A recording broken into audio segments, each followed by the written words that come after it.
জনাব 11ই আগস্ট হামলার ভয়ে অনিকেত নিজের ভাই অঙ্কুশকে নিয়ে এই ঘরে বন্দী হয়ে যান এই গানটার সঙ্গে। কিন্তু এটা জানি না কি করে অজান্তে অঙ্কুশের হাতে এই গানটা চলে যায়, আর তারপর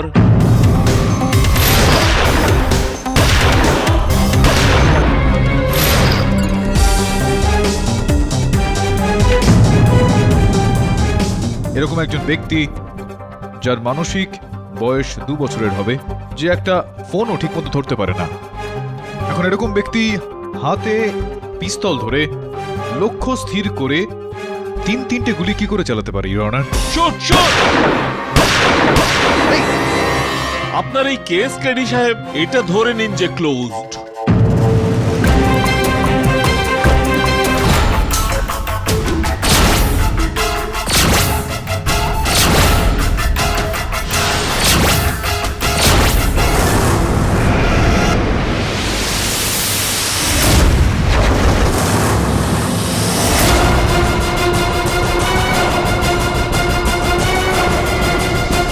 আমার হিস্ট্রিটা জেনে আমার বায়োগ্রাফি লেখার আগেই আমি এখান থেকে পালিয়ে যাব। বাবু ভাইকে আমি আগেই বলেছিলাম, তোকে বোকা বানানো এতটাও সহজ নয়। আমার মিথ্যেটা ধরা পড়ে যায়। বাবু ভাই? উনি আমাকে এখানে পাঠিয়েছেন যাতে এটা আমরা জানতে পারি যে তুই আমাদের উপরে সন্দেহ করছিস কিনা। আর যদি করে থাকিস তাহলে মিস্টার পাঠক নিজের মাথা থেকে এসব বার করে দে, না হলে পরের বার আমার মুখ নয় আমার বন্দুক কথা বলবে। ঢুকেছে কথাটা মাথায়? ওকে।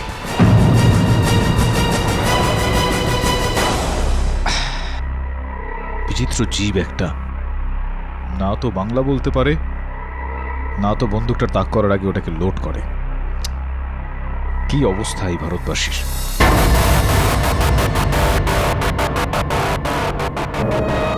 হ্যাঁ, দেখতে তো অনেকটা এরকমই ছিল। কিন্তু মার্ডার এ করেনি, অনিকেত মেহরাকে ওর ভাই খুন করেছে।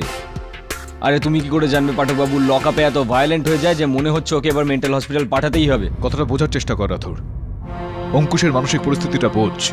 একই তো ওর মানসিক বয়সটা হলো 2 বছরের বাচ্চার মতো, তার উপর বাবার মতো ওর দাদা অনিকেতকে হত্যা করা হয়, তার উপর তোমরা ওকে ওই অন্ধকারে বন্ধ করে রেখেছো।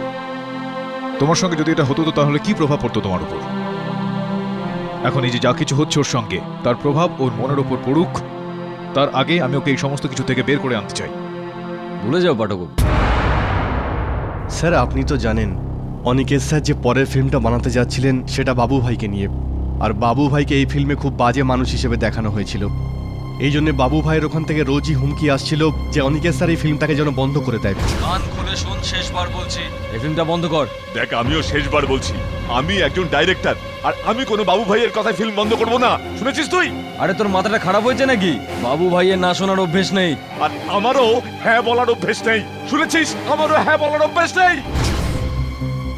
তো তাহলে কি এটা সম্ভবপর যে অনিকেতকে এই বাবু ভাই খুন করিয়েছে?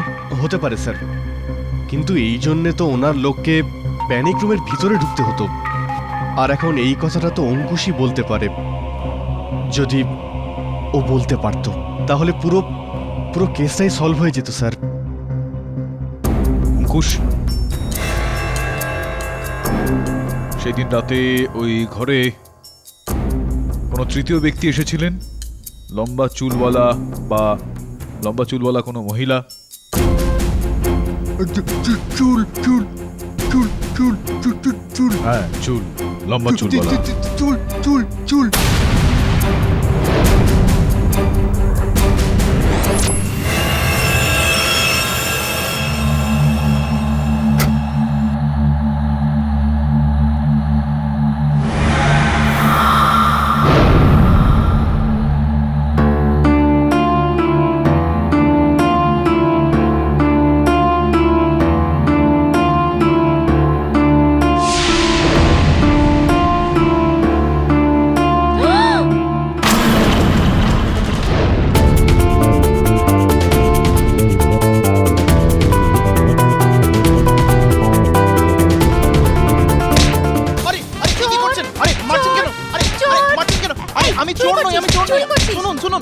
আমি চোর নই। আপনি পাগল হয়ে গেছেন নাকি? আমি বললাম তো আমি চোর নই। আমি কেডি স্যারের অ্যাসিস্ট্যান্ট, এখানে চেক করতে এসেছিলাম। বলছি তো আমি তুমি চোর যদি নই। কেডি স্যারের অ্যাসিস্ট্যান্ট হও তাহলে এভাবে চোরের মতো ঢুকছিলে কেন? আমি বললাম তো আমি চোর নই, আমার মুখ থেকে চোর মনে হয়? এক চোর মারবো ঘুরিয়ে। আমি তো এই দেখ এই আয়না দেখছিস, আমি এটাই দেখতে এসেছিলাম। ওই রাতে কোনো লোক নিশ্চয়ই এখান দিয়ে এসেছিল, আর তুমি ভাবলে আমি নাকি চোর। ওই চোরটাই তো অ্যালার্ম ট্র্যাকার করেছিল। হ্যালো, ও চোর ছিল না, নিশ্চয়ই অন্য কেউ ছিল।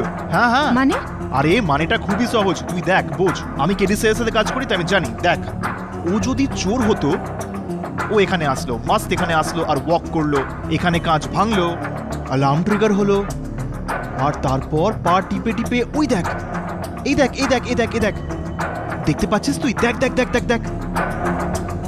হ্যাঁ, কিন্তু এই জুতোর দাগগুলো এমন যে মনে হচ্ছে ও হেঁটে গেছে। দৌড়ে গেলে তো আরো দূরে দূরে পায়ের ছাপগুলো পড়তো না? আরে তাই তো, সলিড রে তুই, সলিড একদম। তোর আর আমার চিন্তা কত মেলে, একদম সেম টু সেম। এরকম টিউনিং সবসময় চোর আর পুলিশে থাকে। তুই কি চোর নাকি পুলিশ? আরে আমি কিন্তু চোর নই। আমি লয়ার।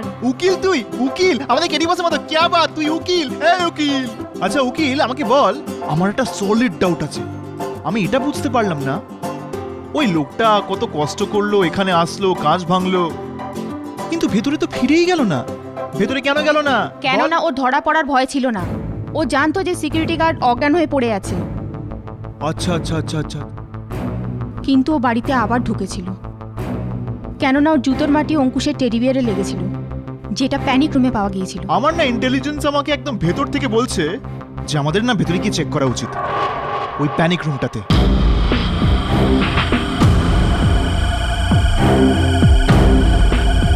চল উকিল, চল চল।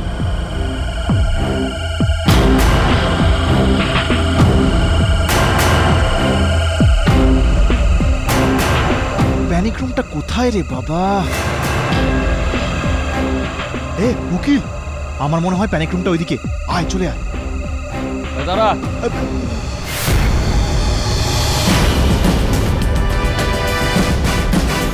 কেডি পাঠকের বাড়ি নাকি যেখানে এভাবে ঘুরছো তোমরা? ক্রাইম হয়েছে এখানে, ভিতরে কি করে এলে তোমরা? হ্যাঁ করো বলে। আচ্ছা, ওই নকল জার্নালিস্টটা ধরা পড়েছে? আসছি আমি। তোমরা দুজন যদি এর ভিতরে গেছো তাহলে ভিতরে করে দেবো। হ্যাঁ স্যার।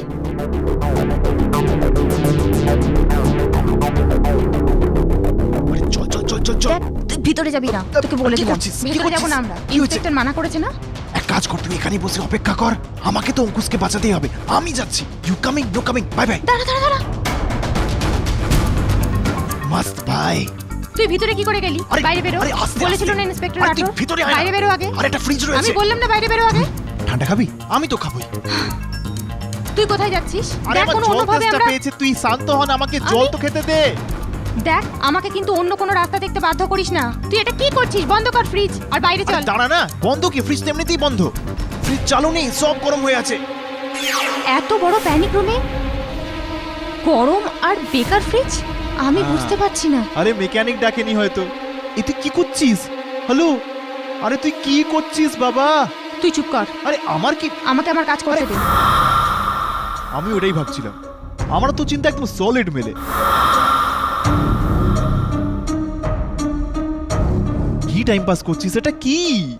এটা চুল কোনো মহিলার। সে তো আমিও দেখতে পাচ্ছি, তুই তো মেয়ে, তোরই হবে। আবার কি? Don't be silly. আমি এই ঘরে প্রথমবার এলাম। আরে এ দেখ, সিলিবিলি বলবি না একদম আমাকে। চুল পাওয়া গেছে মানে? অঙ্কুশ ঠিক বলছিল, এখানে মহিলাও ছিল, সেই অনিকেতকে মেরে থাকবে। কি বলছিস তুই? কি বলছিস? এখানে মেয়ে? এ দেখ, মশাও এখানে আসতে পারে না। এটা সলিড রুম, একদম বন্ধ রুম। চুপ করো তুমি, একদম চুপ করো। আমি কেন চুপ করবো রে? আরে তুই শান্ত হ, তুই তো বেশি। আরে আমাকে আমি আরো প্রমাণ খুঁজছি, কিছু না কিছু নিশ্চয়ই পাওয়া যাবে।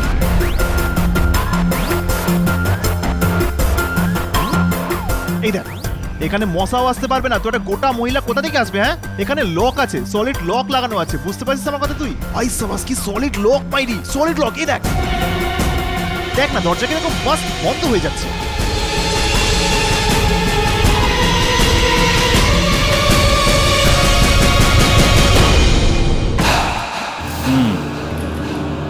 তাহলে বাবুর জন্য কাজ করতিস তুই?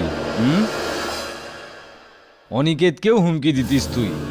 হ্যাঁ, কিন্তু আমি অনিকেতকে মারিনি। জানি না অনিকেত কে মেরেছে, কিন্তু ওই রাতে আমি ওখানেই ছিলাম। যদি আপনি বলেন তো আমি আপনাকে সব সত্যি কথা বলতে পারি।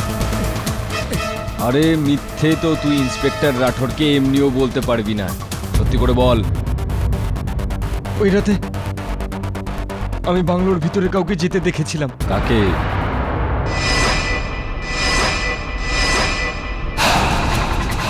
তোর কাছে হবে না লক নাম্বার কোড, তো ভেঙে ফেল। আমি জানি না, তুমি জানো? তোর কাছে আছে? নেই না তো আমার কাছে কোত্থেকে আসবে? আমি তোর কথা শুনে আসলাম। Idiot! এই এটা তুই আমাকে কি করলি? আরে আমাকে ইডিয়েট বিডিয়েট বলবি না, আমার কোনো দোষ নেই। হয়ে গেছে বন্ধু। হেল্প! বাঁচাও! আরে, আরে, কি কেউ করছিস দরজা তুই? খোলো! হ্যাঁ ঠিক আছে, কি করছিস তুই? চিল্লাচ্ছিস কেন তুই? হ্যাঁ কি করে শান্ত থাকবো? আর চেঁচাবো না কেন? বাসন ঢুকবো? হ্যাঁ বাজাও বাজাও, আমার কেউ নেই দরজা খোলার জন্য। আর আমার বন্ধ ঘরের দম বন্ধ হয়ে আসে। আরে, আমার আরে, ক্লস্ট্রোফোবিয়া আরে, ওই- আছে। ক্লক ক্লক ক্লক ক্লক ওসব ছিল আমি কি করবো? হ্যাঁ কেন চিল্লাচ্ছিস? আমি বলছি না ওসব ক্লস্পো ফসপো আমার সামনে করবি না। আমি জানি না ক্লস্পো মানে কি। কিছু করো। আমি আমি আ- আমি কিছু করছি, আমি আমি আমি কিছু করছি। আমি ফোন করছি। আমার কাছে আছে না কেরি বস? হ্যালো কেরি বস, কেমন আছেন কেরি বস? মাস্ট তাড়াতাড়ি করো। দাঁড়া। কেরি বস কি হয়েছে কি, আমরা এখানে এসেছি, এখানে সলিড মাস্ট প্যানিক রুম বানিয়েছি এখানে। আমরা এখানে এসেছি, এখানে পুরো সলিড মাস্ট আছি আমরা। তো কি হয়েছে কি কেরি বস, যে আমরা ভেতরে আসলাম আর এখন বাইরে যেতে হবে, কিন্তু বাইরে যেতে পাচ্ছি না এখন, কারণ ওখানে লক হয়ে গেছে কেরি বস। তো এই যে এই মেয়েটা আছে না, এক মিনিট, নাম কি তো? শোনায় না। হ্যাঁ হ্যাঁ, এই মেয়েটা যাকে আপনি পাঠিয়েছেন, শোনো না, এই মেয়েটার তো প্যানিক রুমে প্যানিক অ্যাটাক হয়। তো আমার তো পুরো ওয়াট লেগে গেছে। তাড়াতাড়ি করো। কেডি বস আমাদের হেল্প করো না কেডি বস, কি করবো এখন? আমি মরে যাব তোমার জন্য। I hate you. এ দাঁড়া, একদম পড়বি না, আরে দাঁড়া। আরে কেমন লাগছে তোর এখন? হাওয়া পাচ্ছিস? হাওয়া আসছে। আরে তুই ওট, আমি কেস খাবো পুরো, তুই ওঠ না। আর যদি আমি মরে যেতাম তো সব দোষ তোমার হতো। আমার দোষ? তোর কি মনে হয় আমি ভেতর থেকে জেনে শুনে দরজা বন্ধ করেছিলাম নাকি? দেখ আমি কিন্তু জাতা লোক নই, খুব রেসপেক্টেড লোক আমি। বহুত বাজে লোক তুমি, দেখেই মনে হয় একটা ফ্রড। আমি ফ্লড টাইপ? রকবাজ বলে মনে হয়। আমি রকবাজ? দেখ আমি খুব রেসপেক্টেড লোক, আমার সাথে কি পাঙ্গা নিতে বলে রেসপেক্টের দিচ্ছি। কথা বলছো? রোড সাইড রোমিও মনে হয় একদম। আরে তুই হবে রোড সাইড রোমিও? আবে যা, এক ঘুরিয়ে দেবো না, পুরো মুখ হ্যাঁ, ভেঙে দেবো তোর। মেরে দেখা এই, যা, কি যা। ধরনের লোক তুই যে মেয়েদের উপর হাত তুলিস? আরে হ্যাঁ? এবার রাগ উঠছে আমার, বসও কিছু ঠিক করতে আছে, বলো তো। ঠিক আছে ব্যাস হয়েছে তোমাদের দুজনের এটা এইসব। আরে বস আপনি দেখো এবার নিজেদের মধ্যে ঝগড়া করে এই কেসটা সমাধান করবে তোমরা দুজন। ওই চুল কোথায় যেটা তুমি খুঁজে এনেছিলে? না আমাকে দিও না, তোমার কাছে রাখো আর এটা ফরেনসিক টেস্ট করাও। স্যার, আপনি আমাকে কাজ দিচ্ছেন, সো এই কেসে আমি আপনাকে সাহায্য করছি। এই কেসে? শুধুমাত্র এই কেসে, কেননা তোমার স্টুডেন্ট এখানে অভিযুক্ত। বস কি বললো? শুধু এই কেসে? শ্রমণ যাও, তুমি যাও, শোনায় না। Thank you sir. যা বস, এই মেয়েটা না এক নম্বরের। শুধরে যা, তুই শুধরে যা, নয়তো মার খাবি কোনো একদিন। আর মেয়েদের হাত থেকে যদি মার খাস না তাহলে সেটা ভালো লাগবে না, বুঝতে পারলি? দাঁড়িয়ে দেখছিস কি আমায়? যা কাজ কর গিয়ে। হ্যাঁ আমি যাচ্ছি। Mister Pathak, please proceed. ধন্যবাদ ইওর অনার। হ্যাঁ তো বোবো সাহেব, দয়া করে আদালতকে আপনি বাস্তবটা বলে ফেলুন, আপনি ঠিক কে, কারণ আপনি কোনো সাংবাদিক তো নন। আগে আমি একজন শুটার আর বাবু ভাইয়ের জন্য কাজ করি। Order, silence in the court please. বাবু ভাই নারায়ণ, আগে ওই গ্যাংস্টার। গত কয়েক মাস ধরে আমি বাবু ভাইয়ের কথায় ডাইরেক্টর অনিকেত মেহরাকে হুমকি দিচ্ছিলাম। হুমকি তো আপনি দিয়েই যাচ্ছিলেন, আর ওই হত্যার দিন রাতে আপনি ওর বাংলোর বাইরে উপস্থিত ছিলেন।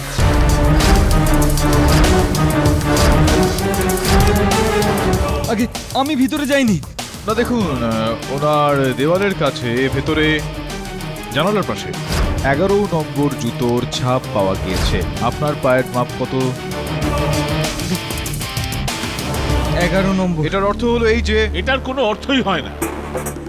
পাঠক সাহেব, 11 নম্বরের জুতো তো আমার শ্বশুর মশাইও পরে, আর এই শহরে থাকা অনেক লোকই। হ্যাঁ, কিন্তু ওই সমস্ত মানুষজন, বিশেষ করে আপনার শ্বশুর, হত্যার দিন রাত্রিবেলা অনিকেতের বাড়ি তো যাননি নিশ্চয়ই। আমি দিব্যি খেয়ে বলছি স্যার, ওই ছাপগুলো আমার নয়, ওগুলো অন্য কারোর হবে যে ওই সময় ওখানে ছিল। আর আমি জানি ওই লোকটা কে।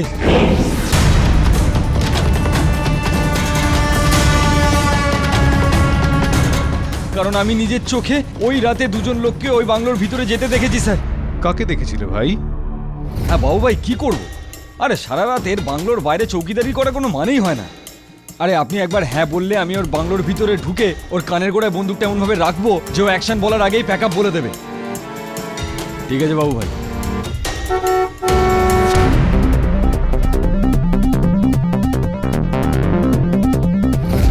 এই ম্যানেজারটা আবার কেন এলো? কে ওখানে? আরে কে ওখানে? ওই যে ওই লোকটা, ম্যানেজার। আমি ওখান থেকে বেরিয়ে গেছিলাম, তারপর ওই ভিতরে ঢুকেছিল স্যার। ও কি সত্যি কথা বলছে নাকি? আপনি সেদিন বাংলো থেকে বেরিয়ে আবার ফিরে এসেছিলেন?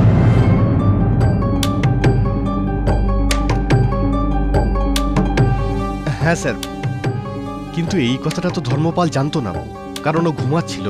না মানে আপনার ফিরে আসার কারণ আর এই কথাটা আদালতের কাছে লুকোনোর কারণ কি বলুন? স্যার আমি ফোন, স্যার এই কথাটা তো আপনার অদ্ভুত মনে হবে, কিন্তু ওই রাতে আমি অনিকেত স্যারকে মারার জন্য নয়, বরং ওনাকে বাঁচানোর জন্য গিয়েছিলাম। আমি জানি স্যার আপনি আমার কথা বিশ্বাস করবেন না। আপনার এই কথাটাকে বিশ্বাস করা বেশ কঠিন গগনবাবু, কেননা ওই সুরক্ষা কক্ষের দরজাটা খোলার ওই কোডটা অনিকেত ছাড়া শুধুমাত্র আপনার কাছে ছিল। কিন্তু উনি দরজা খোলেননি কেডি সাহেব, এই প্রমাণ আমি আগেই দিয়েছি ইওর অনার। স্যার আপনি আমার কথা শুনুন, আমি আপনাকে পুরো ঘটনাটা বলছি। ওই দিন ওখান থেকে বেরিয়ে আসার পর সারা রাত অনবরত আমাকে ঝর্ণা দেবী ফোন করেন।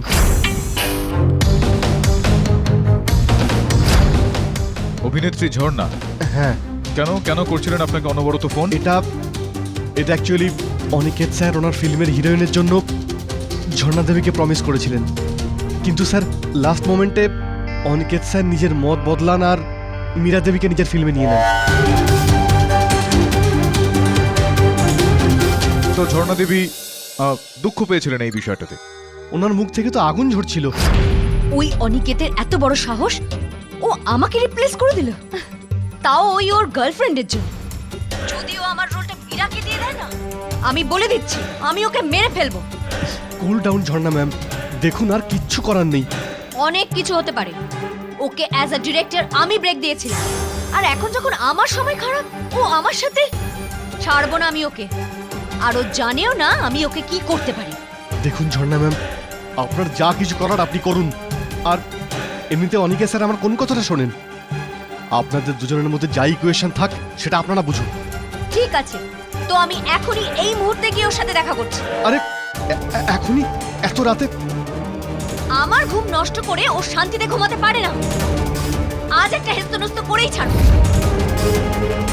ঝর্ণা, আমার তো দম বেরিয়ে গিয়েছিল।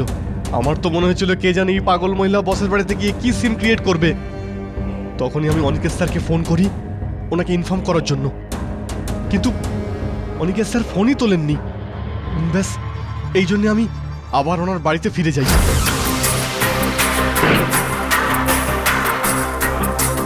স্যার, আরে গগন, তুমি হঠাৎ কি করে? কি হয়েছে? স্যার আমি আপনাকে ওয়ার্ন করতে এসেছি, ওই ঝর্ণা আপনার সঙ্গে ঝগড়া করতে আসছে। ঝর্ণা আমার সঙ্গে ঝগড়া করবে? কিন্তু কেন?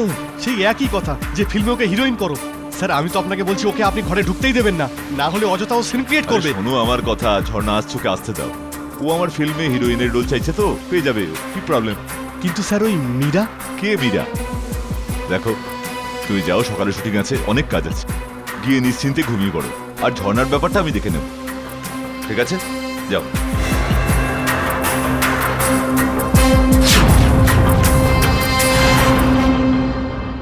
আর আমি চুপচাপ ওখান থেকে চলে আসি।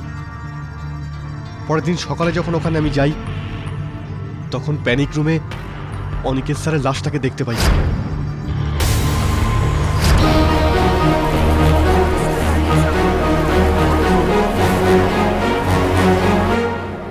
মানে ঝর্ণা ওই রাত্রে অনিকেতের সঙ্গে দেখা করতে যান, তো এই কথাটা আপনি এতদিন ধরে লুকিয়ে কেন রাখলেন? আর এখন কেন এটা বলছেন যখন আপনার এই মিথ্যাটা ধরা পড়ে গিয়েছে তখন? স্যার একটা সত্যি বলবো? হ্যাঁ, তাড়াতাড়ি সত্যিটা বলে ফেলুন, আর তাছাড়াও আদালতে সত্যি কথাই বলতে হয় আমার ভাই। স্যার আমি অনিকেত স্যার লাশের পাশে অঙ্কুশকে হাতে আমি বন্দুক নিয়ে যখন দেখি তখন আমি লোভে পড়ে যাই। আমি জানতাম যে অনিকেত স্যারের পরে অঙ্কুশই ওনার একমাত্র উত্তরাধিকারী, আর যদি ওরও জেল হয়ে যায় তো অনিকেত স্যারের কোটি টাকার সম্পত্তি আর ইনভেস্টমেন্ট সব আমার হয়ে যাবে, কারণ অঙ্কুশের পরে ওনার সব থেকে ক্লোজ আমিই ছিলাম। লোভ খুবই খারাপ জিনিস আমার বন্ধু। তো এই হলো কারণ আপনি কি যেন নাম ওই অভিনেত্রীর, ঝর্ণাকে সন্দেহের তালিকা থেকে দূরে সরিয়ে রাখলে যাতে সন্দেহের তালিকায় আমাদের এই বাচ্চাটা অঙ্কুশ চলে আসে আর ও শাস্তি পেয়ে যায়, ওর শাস্তি হয়ে যাক আর ও ভেতরে চলে যাক, আর এই যে কোটি টাকার সম্পত্তি অনিকেত বানিয়েছে সেটা আপনাদের হয়ে যায়। আমাকে ক্ষমা করে দিন স্যার, আমি লোভে পড়ে গিয়েছিলাম স্যার। ব্যাপারটা এরকম নয় তো যে আপনি এই সময় কোর্টকে গুলিয়ে দিচ্ছেন। জনাব, যতক্ষণ না মিস ঝর্ণা এই কথা স্বীকার না করছে এনার সাক্ষী ভিত্তিহীন। রিয়নার, উনি যখন ওনার বক্তব্যটা এইভাবে রাখলেন তাহলে আমার পুরোপুরি বিশ্বাস রয়েছে যে ঝর্ণা দেবীও তার ভুলটা স্বীকার করবেন।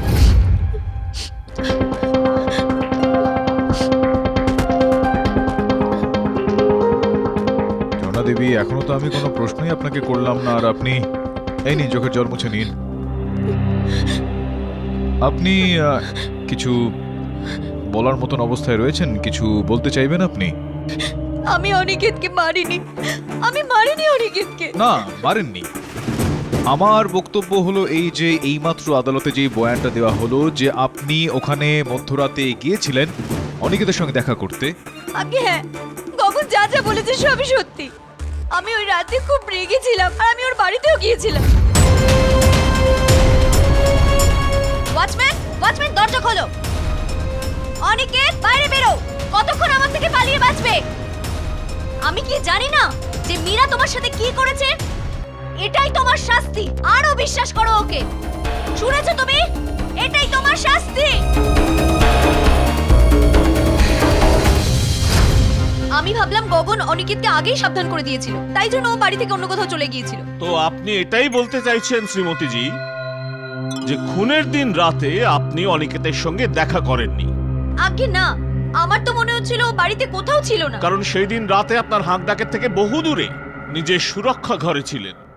ওই প্যানিক রুমটা, আমি জানতাম না যে ওখানে অনিকেত আর অঙ্কুশ আছে। তো জনাব, পরিষ্কারভাবে এটা প্রুভ হয়ে যাচ্ছে যে এনার অনিকেতের ওপর গুলি চালানোর প্রশ্নই ওঠে না। আগে আমি ওটাই বলছি যে আমি ওই প্যানিক রুমে যাইনি। এই কথাটা বলার মানে হলো যে আপনার এটা বক্তব্য হলো যে আপনি ওই সুরক্ষা কক্ষে যাননি ভেতরে, আগে নাকি গিয়েছিলেন? যাইনি আমি। জাননি? না। যদি আপনি নাই গিয়ে থাকেন তো ইওর অনার, এই যে কোনো মহিলার চুল এটা যেটা ওই সুরক্ষা কক্ষের ভেতরে যেটা আমরা পেয়েছি একটা প্রমাণ স্বরূপ, সেটা আদালতে প্রস্তুত যেটা করা হয়েছে, সেই চুলটা আপনার ওই সুরক্ষা কক্ষের ভিতরে পৌঁছলো কিভাবে যেখানে আপনি ওই সুরক্ষা কক্ষে পৌঁছননি? আমার চুল? না, অসম্ভব। না, এটা আপনারই চুল। দেখুন, আর এরকমই লম্বা লম্বা চুলের স্বপ্ন দেখে থাকে অঙ্কুশ ওর দাদার মৃত্যুর পর। মিস্টার পাঠক, কি প্রমাণ আছে যে এই চুলটা ওনারই? কেননা জনাব, ফরেনসিক রিপোর্ট এখনো পর্যন্ত আসেইনি। রিজভি বাবু এই আসছি কিছুক্ষণের মধ্যে। দেখুন, আসিতেছে আর এসে গেছের মধ্যে একটু ফারাক আছে। আপনি আপনার পুরনো সেই খেলাটাই খেলছেন যে একটা সত্যিকে বার করার জন্য 4-6টা মিথ্যে বলে দাও, তাই তো কেডি সাহেব? এসে গেছে।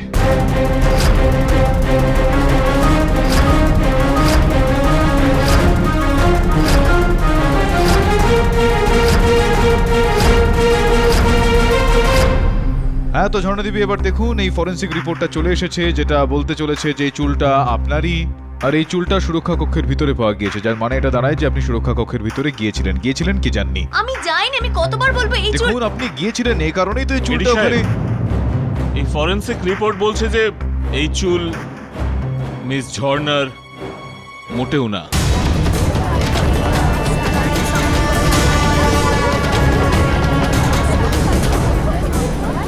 আর এই চুল অন্য অভিনেত্রী মীরার।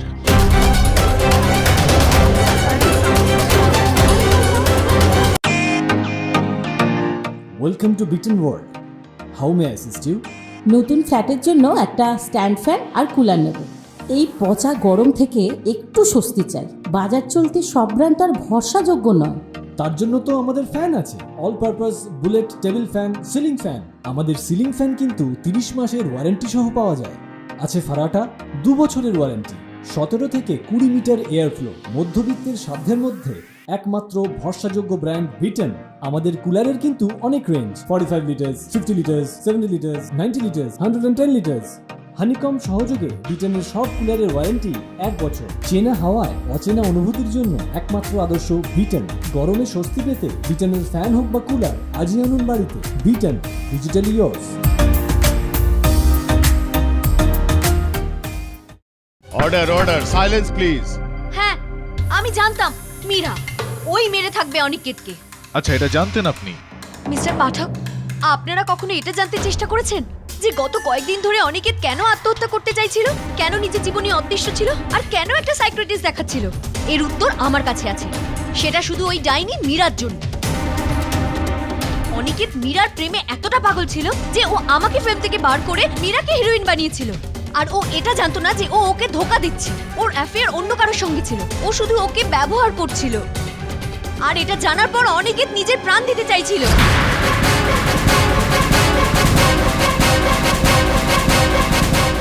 গল্পটা তো আমি আপনার বুঝতে পেরে গিয়েছি, কিন্তু এইটা আমি বুঝতে পারছি না মীরার কাছে কি উদ্দেশ্য থাকতে পারে অনিকেতকে মারার। কেননা ধোকা তো মীরা অনিকেতকে দিচ্ছিল, তাই না? আপনি গগনের কথা শুনেছেন? অনিকেত ওকে বলেছিল যে ও মীরার জায়গায় আমাকে ফিল্মের হিরোইন করবে। আরও এই কথা 100% মীরাকেও বলে থাকবে। আর এর আগেই মীরা হয়তো ওর প্রাণ নিয়ে থাকবে। কিন্তু মীরা ওই প্যানিক রুমে ঢুকলো কি করে? এটা আমি জানি না, কিন্তু ওই রাতে যখন আমি ওখান থেকে বেরোই আমি দেখলাম মীরার গাড়ি ওখানে পার্ক করা। এখন আপনি বলুন, অনিকেতকে কে মেরেছে? আমি না ওই মীরা, যার চুলও ওই ঘর থেকে পাওয়া গেছে? আর এর থেকে বেশি কি প্রমাণ চান আপনি? ইওর অনার, ক্ষমা চেয়ে নিচ্ছি আমি মাঝে কথা বলার জন্য, কিন্তু আমার এরকমটা মনে হয় যে এইমাত্র ঝর্ণা দেবীর বক্তব্যে যেই কথাটা সামনে উঠে আসে তা হলো মীরা এই মোকদ্দমার গুরুত্বপূর্ণ অংশ। তো ওনাকে এখানে না ডেকে ওনার কথা না শোনা পর্যন্ত আমার মনে হয় যে এই কেসটাকে এগিয়ে নিয়ে যাওয়া অনুচিত হবে ইওর অনার।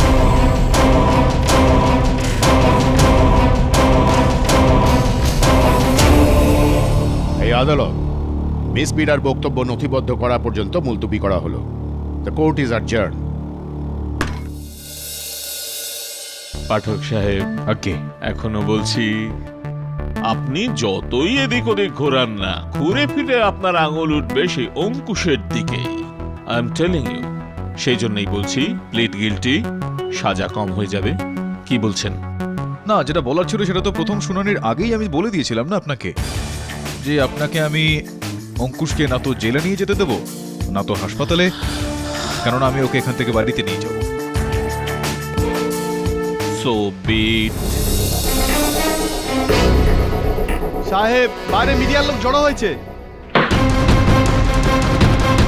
মিস্টার রাঠোর, আপনার সাহস কি করে হলো একজন নামকরা অ্যাক্ট্রেসকে খুনের অভিযোগ দেওয়ার?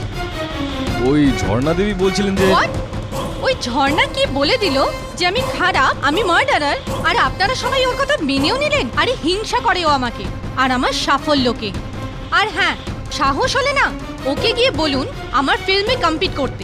এই সমস্ত চাল চেলে না কিচ্ছু হবে না। ঝর্ণা দেবী বলছিলেন যে আপনি নাকি একটা অ্যাফেয়ার। Affair? কিসের অ্যাফেয়ার? দেখুন, এটা আমার পার্সোনাল লাইফ, ওকে? আর এটার সাথে কার কিসের সম্পর্ক? আর এমনিতেও ঝর্ণাই আমার আর অনিকেতের মধ্যে দূরত্ব তৈরি করে। আই এম শিওর ওই হয়তো মেরেছে অনিকেতকে। মীরা দেবী, আপনি কথাটা শান্তভাবে। আরে কিভাবে শান্ত হয়ে কথা বলবো আমি? সকাল থেকে আমার জীবন অতিষ্ঠ করে তুলেছে মীরা, অনিকেতের মার্ডার চার্জেস লাগিয়ে। ইনফ্যাক্ট যেদিন মার্ডার হয়েছিল সেদিন তো আমি শহরে ছিলামই না। কিন্তু আপনার চুলটা প্যানিক রুমে পাওয়া তো গেছে। তাই বলে তো এই নয় যে আমার চুল যদি ওখানে পাওয়া যায় তো ওই দিনই পড়েছিল, তার আগেও তো পড়ে থাকতে পারে না? ইনফ্যাক্ট মার্ডার হওয়ার 1 সপ্তাহ আগে অনিকেত আমাকে ওই রুমে নিয়ে গেছিল ওই রুমটা দেখাতে। হতে পারে আমার চুলটা সেদিন পড়েছিল। মীরা দেবী, আপনি এই কথাটা তো আদালতে গিয়ে। আদালতে কেন? আমি আমার বয়ান এখানেই দেবো এক্ষুনি। আপনার কি মনে হয় অনিকেতকে মার্ডার আমি করেছি? ইম্পসিবল। দাঁড়ান, এই দেখুন যেই রাতে ও খুন হয় সেই রাতে আমি মহাবালেশ্বরে শুট করছিলাম আমার ফিল্মে। পুরো ইউনিট ছিল ওখানে, আর এই সিডিতে ওটা ফুটেজও আছে, চেক করে নিন। হ্যাঁ, করে নেবো। আর হ্যাঁ, I want a clean certificate with an apology letter. Otherwise আমি এই কেসটাকে হোম মিনিস্টার অবধি পৌঁছাবো। Don't you know who am I? I am a superstar. Damn ইট।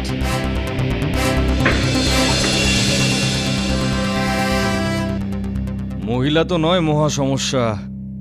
হ্যাঁ, কটা হিট পিকচার করেছে রে? সাহেব একটা। আর যদি 10টা করে তাহলে এই সিনটা পার্লামেন্টে হবে নাকি? ঠান্ডা নিয়ে আসো। হ্যাঁ সাহেব।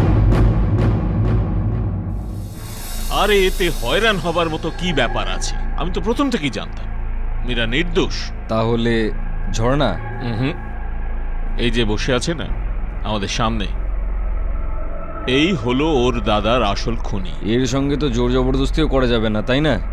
রাঠো, আরে যেখানে ভালোবেসে কাজ হয় সেখানে মারের দরকার কি? অঙ্কুশ, এটা কার ফেভারিট ললিপপ? অঙ্কুশের না? ললিপপ অঙ্কুশের পছন্দের, কিন্তু তুমি পাবে না। প্রথমে অঙ্কুশকে আমার একটা প্রশ্নের জবাব দিতে হবে। দেবে অঙ্কুশ? হ্যাঁ, তারপর ললিপপ পাবে। হ্যাঁ, দেবে? হ্যাঁ, ভেরি নাইস। এটা বলো, তোমার দাদা অনিকেতকে কে মেরেছে? বলো অঙ্কুশ, তুমি। না, এখন নয়, আগে কথার উত্তর দাও, আমার প্রশ্নের উত্তর দাও। আচ্ছা দেখো, আমি রাঠোর আঙ্কেলকে জিজ্ঞেস করছি। রাঠোর আঙ্কেল, আপনি এটা বলুন যে আপনি কি জানেন ও দাদাকে কে মেরেছে? আমি জানি না। হ্যাঁ, না তবে উনিও পাবেন না। এটা তো আমি অঙ্কুশের জন্য রেখেছি না? কিন্তু অঙ্কুশ, এই দেখো, আমি এটাকে এবারে বার করব। এই ললিপপ না, আগে বলো তোমার দাদাকে কে মেরেছে? তোমার দাদাকে কে মেরেছে বলো।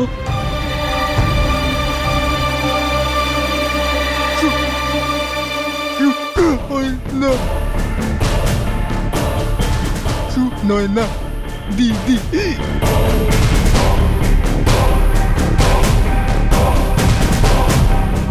ঘর শত্রু বিভীষণ। কি রিজু সাহেব? আমাকে এখানে কেন আনা হয়েছে? স্যার, আমি কিচ্ছু করিনি। স্যার, আমার কথা শুনুন স্যার, আমি কিচ্ছু করিনি। ভারতবর্ষে 99% ক্রিমিনাল এটাই বলে যে আমি কিছু করিনি। আমি আর ক্রিমিনাল? আপনার স্টুডেন্ট অঙ্কুশের কথা অনুযায়ী অনিকেত মেহরার খুনটা আপনিই করেছেন। ইনভেস্টিগেশন করছি, প্লিজ কোঅপারেট। নিয়ে যাবেন আগে। স্যার, কিন্তু আমার কথা শুনুন। অদ্ভুত সমস্যা। মানে বস, অনিকেত মেহরাকে সুনয়নাই টপকেছে? বাহ, বলো, কেউ ভাবতে পারে? আর ওই মালটা আমাকে বলছিল আমাকে দেখে নাকি চোর মনে হয় তার। ছি, খুনি কোথাকার, বিশ্বাস হয় না বস। বিশ্বাস এই কারণে হচ্ছে না তোর, কেননা এই হত্যাটা সুনয়না করেনি। হত্যাটা করে সুনয়নার কি লাভ হতো? হত্যাটা করার কোন রকম উদ্দেশ্য ছিলই না ওর কাছে। আর যদি হত্যা করে থাকতো তাহলে অঙ্কুশকে বাঁচাতে কেন আসতো? মানে বস, তার মানে আপনি এটা বলতে চাইছেন যে খুনি অন্য কেউ, কোনো অন্য লোক যে খুনটা করেছে? কে বস? কে? এটা তো এখন প্রশ্ন আমার বন্ধু। এখন এই মীরা, যার উপর আমাদের সন্দেহ ছিল, সে বলছে যে ঝর্ণা ওকে ফাঁসিয়েছে। আর ঝর্ণা বলছে যে ও ওখানে যায়নি, রাইট? হ্যাঁ বলেছিল, আমাকেও বলেছিল, ও তো ঘরের ভিতরে ঢোকেইনি। হ্যাঁ, আর ম্যানেজার গগন বলছে যে ও কিচ্ছু জানে না, ওর কোনো রকম সম্পর্ক নেই কেসটার সঙ্গে, যেখানে শুটারকেও এই কেসটা থেকে বাইরে রাখতে চাইছে। এখন তৃতীয় কে হতে পারে যার নিশানা ওই সুরক্ষা কক্ষের দিকে ছিল? এটা আমাদের কিন্তু খুঁজতে হবে। বস, আমার এটা মনে হচ্ছে যে অন্য কোনো তৃতীয় ব্যক্তিই নেই। হ্যাঁ, জানি না, খোঁজ তো নিতে হবে। বস, আমার না গলা শুকিয়ে যাচ্ছে, আমার না তো টেনশন হচ্ছে, আমার মাথায় কিচ্ছু ঢুকছে না। আমি জল খাবো বস, খুব তেষ্টা পাচ্ছে। যাও ফ্রিজ থেকে বার করে নে। তাছাড়াও ঠান্ডা হবে না, কারণ 2 দিন ধরে ফ্রিজ খারাপ আছে।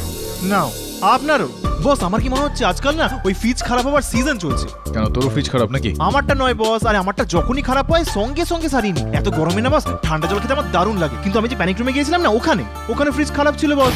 আর এত গন্ধ বেরোচ্ছিল, এত বিচ্ছিরি গন্ধ বেরোচ্ছিল ওখান থেকে যে কোনো জিনিস পড়ছিল বোধহয়। আচ্ছা, এ তো চিন্তার বিষয় রে ভাই।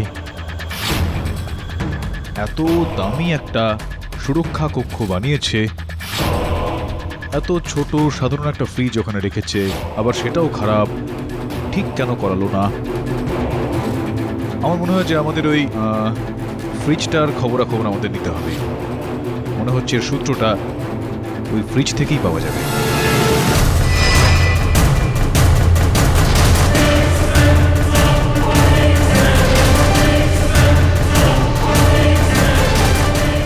বোতলগুলো গরম, ফ্রিজটা তো বন্ধ আছে। কম্প্রেসার খারাপ হয়ে গেছে হয়তো। দেখ একটু পিছন থেকে। বস আমার কি মনে হচ্ছে যে এই ফ্রিজটা পুরো ফিক্সড, কিন্তু কেউ ফ্রিজটাকে এভাবে ফিক্স কেন করবে? দাঁড়া এক মিনিট, দাঁড়া।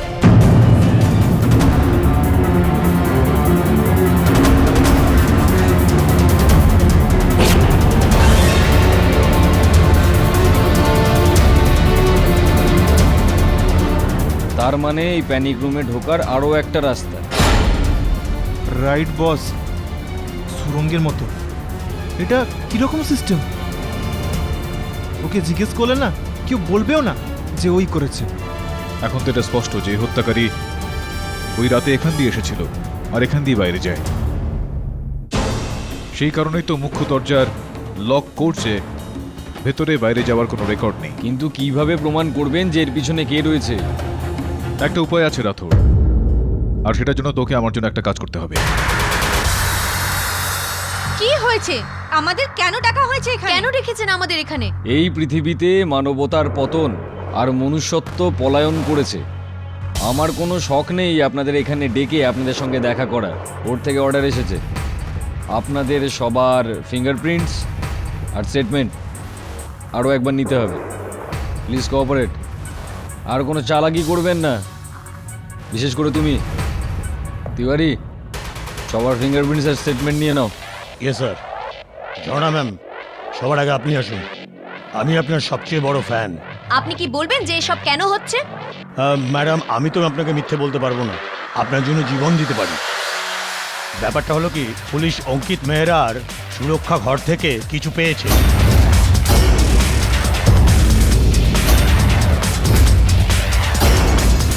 কি পাওয়া গেছে সেটা জানা যায়নি, কিন্তু কাল সকালে ফরেনসিক টিম পরীক্ষা করতে ওখানে যাবে। এখন ওটা উনিরই না অন্য কারোর সেটা জানা যায়নি।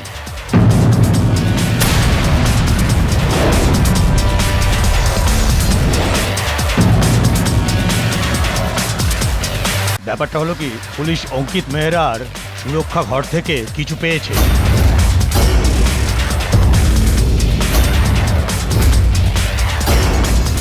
কি পাওয়া গেছে সেটা জানা যায়নি, কিন্তু কাল সকালে ফরেনসিক টিম পরীক্ষা করতে ওখানে যাবে।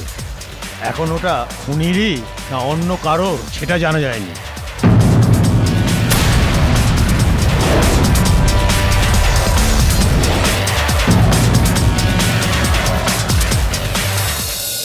আমার তো মনে হচ্ছে পাঠক সাহেব আপনি এমনি টাইম ওয়েস্ট করছেন, কেউ আসবে না।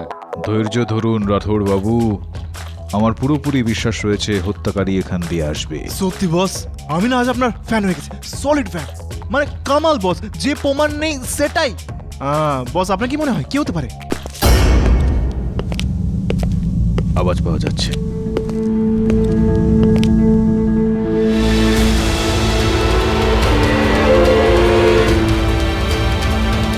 আরে আসুন আসুন কালরা বাবু, আসুন। আপনারই অপেক্ষা করছিলাম। কি বলবেন রাথোর বাবু? লকআপে কি কথা বলি ওনার সঙ্গে?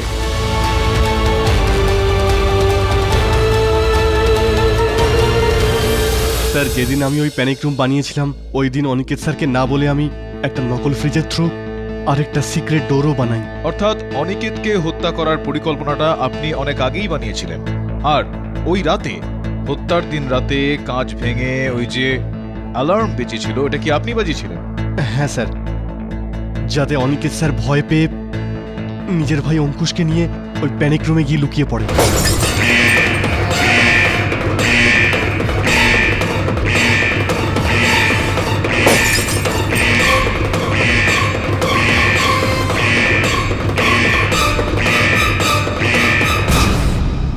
আর তারপর একটা মহিলা সেজে আমি ওই সিক্রেট ডোর দিয়ে প্যানিক রুমে প্রবেশ করি।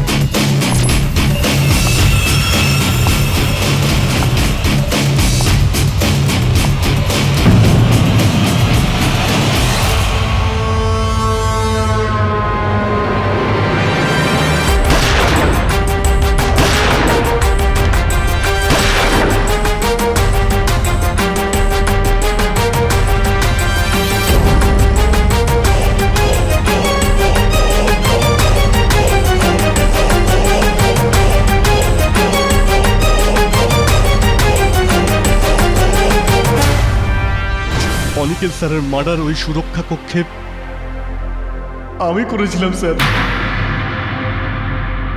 ওনার সম্পত্তির জন্য।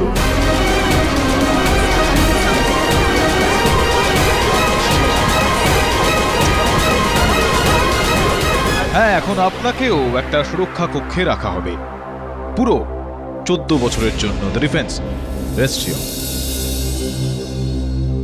সমস্ত সাক্ষ্য এবং যাবতীয় প্রমাণাদি বিচার করে এই আদালত গগন কালরাকে অঙ্কিত মেহরার হত্যাকাণ্ডে দোষী সাব্যস্ত করে অবিলম্বে গ্রেফতার করবার হুকুম দিচ্ছে,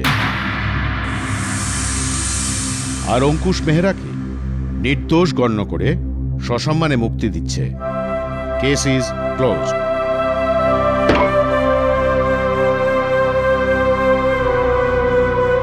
লখনৌবাসীকে আমার হয়ে আদাব জানিয়ে দেবেন? না না, আমি বলে দিচ্ছি, আদাব।